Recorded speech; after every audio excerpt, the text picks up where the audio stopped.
आटपाडी शहरातील नगरपंचायत हद्दीमध्ये 2.5 एकर क्षेत्रामध्ये butterfly garden उभारले जाणार असून त्याचा शुभारंभ नगरपंचायतचे मुख्याधिकारी वैभव हजारे, अमरसिंह देशमुख यांच्या उपस्थितीत करण्यात आला। यावेळी दिग्विजय देशमुख, भगवंतराव मोरे, मळवंत मोरे, बाळासाहेब पाटील, भाऊसाहेब गायकवाड, ऋषिकेश देशमुख, दादासाहेब पाटील, अमोल काटकर उपस्थित होते।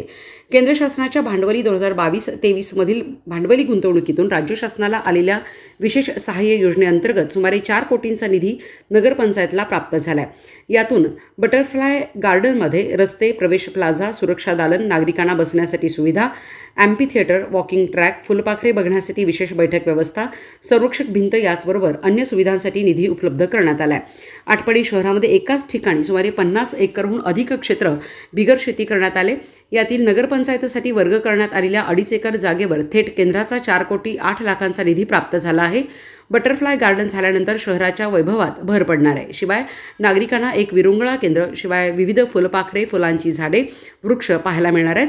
नगरपंचायत हद्दीतील नगरपंचायतच्या जागेवर केंद्र शासनाचा थेट प्रथमच निधी प्राप्त झाला आहे। अद्ययावत असे बटरफ्लाय गार्डन करण्यात येणार आहे। उत्कृष्ट असे गार्डन लवकरच नागरिकांच्या सेवेसाठी उपलब्ध होणार आहे, अशी माहिती यावेळी अमरसिंह देशमुख, माजी जिल्हा परिषद अध्यक्ष यांनी दिली आहे।